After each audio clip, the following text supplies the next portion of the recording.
Penyebaran informasi yang begitu cepat di zaman sekarang membuat sebuah peristiwa bisa langsung diketahui secara luas dan cepat. Terlebih, jika itu adalah hal-hal fenomenal, berbagai informasi itu dapat menyebar dengan cepat. Uniknya, bagaimana jika hal fenomenal itu datang dari negeri kita sendiri? Ya, kabar dari Indonesia juga bisa menghebohkan dunia dan diliput oleh media asing karena informasi begitu cepat sampai pada mereka. Inilah 7 hal fenomenal di Indonesia yang menghebohkan media asing versi on the spot.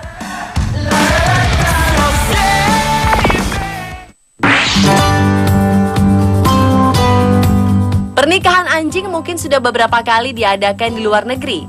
Namun di Indonesia, untuk pertama kalinya pernikahan anjing jenis Alaska Malamute dilaksanakan di Manado, Sulawesi Utara. Dog wedding ini diselenggarakan pada Minggu 8 Februari 2015 lalu. Uniknya, pernikahan ini digelar layaknya pernikahan sepasang manusia. Kedua anjing ini mengenakan kostum pengantin lengkap dengan hiasan di kepala mempelai wanita.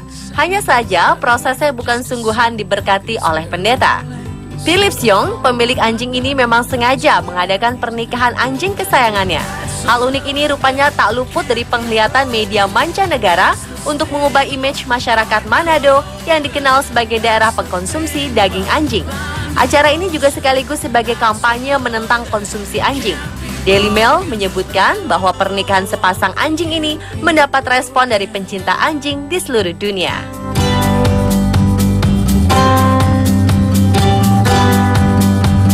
Well, I can sing the lead, you can sing harmony.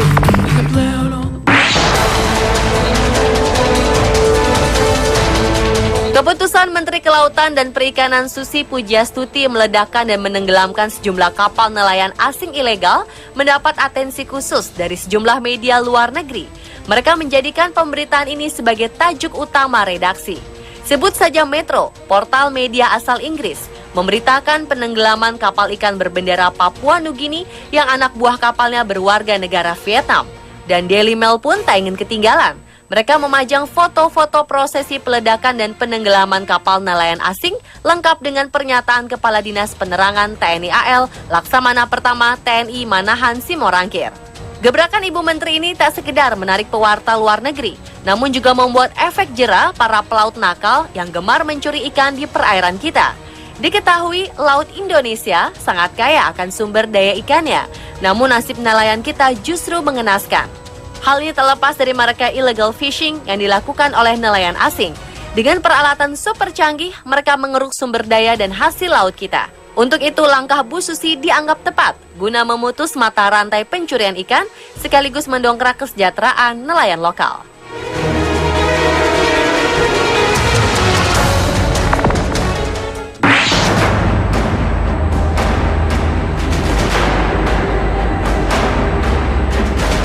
Hukuman mati tahap kedua yang akan dilaksanakan bagi terpidana kasus narkoba di Indonesia membuat pemerintah Australia naik darah. Perdana Menteri Tony Abbott sampai mengeluarkan pernyataan yang mengungkit bantuan tsunami 10 tahun lalu. Dia menghubungkan bantuan tsunami sebesar 1 juta US dollar atau sekitar 13 miliar rupiah untuk membebaskan Andrew Chan dan Myuran Sukumaran dari hukuman mati.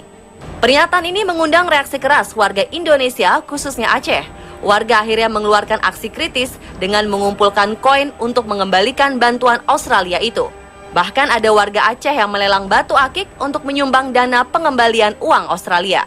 The Sydney Morning Herald membuat tulisan tentang reaksi keras media sosial Indonesia yang sedang dihadapi Perdana Menteri Tony Abbott. The Australian menulis kelompok di Indonesia telah mulai melakukan kampanye sinis media sosial dengan mengumpulkan koin rupiah disertai label mengejek koin untuk Australia.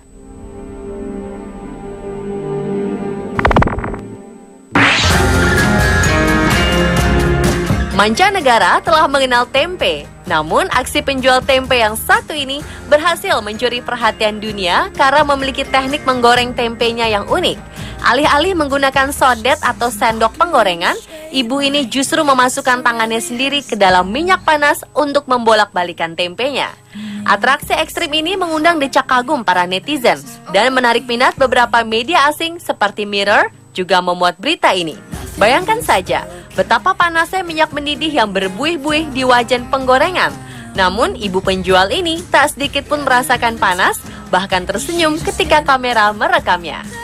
I wish that I could be like the I wish that I could be like breakdown. I was scared to death. Beberapa waktu lalu, Eropa sempat dihebohkan dengan pemberitaan penemuan sebuah lempengan karet bertuliskan Cipetir. Selidik punya selidik, Cipetir ternyata nama sebuah di daerah Sukabumi yang dahulu digunakan Belanda sebagai tempat pembuatan lempengan karet yang hendak disebarkan di seluruh dunia. Kehebohan ini berawal dari gambar seorang warga Inggris yang menampilkan lempengan karet ini. Ia penasaran karena lempengan karet bertuliskan Cipetir ini ditemukan di dua pantai berbeda. Beberapa negara sempat mengklaim benda itu hingga seorang budayawan mengatakan bahwa Cipetir adalah nama daerah di Sukabumi. Kemungkinan dahulu Belanda membawa lempengan ini dengan menggunakan kapal. Namun sebelum sampai ke tempat tujuan, kapal tersebut sudah karam dan membuat lempengan karet ini terbawa arus ke berbagai tempat. I got this new beginning and I will fly, I'll fly. She's blinded by eyes smooth. Seekor anjing di Surabaya tiba-tiba menjadi perhatian dunia maya karena anjing ini dibonceng pemiliknya dengan menggunakan motor. Uniknya, anjing ini bisa duduk manis sendiri tanpa harus diikat. Sebagai pengendara motor yang taat aturan, Handoko, si pemilik anjing Golden Retriever ini, memberikan helm kepada anjingnya Ace selama dibonceng.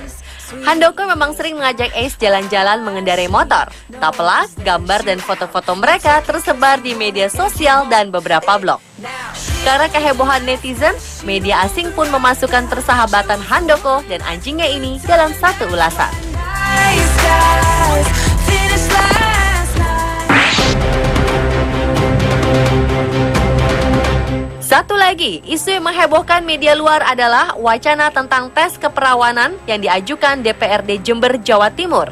Berbagai media asing memberitakan informasi ini. Bahkan Lembaga Hak Asasi Manusia Internasional pun angkat bicara.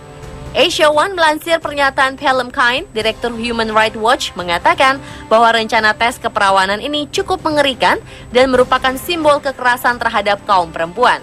Karena sejatinya, tes ini hanya ditujukan untuk perempuan saja, sedangkan laki-laki tidak. Pemirsa, itulah 7 hal fenomenal di Indonesia yang menghebohkan dunia. Hal yang positif boleh kita pertahankan, namun yang negatif biarlah menjadi pelajaran untuk kedepannya bisa lebih baik lagi.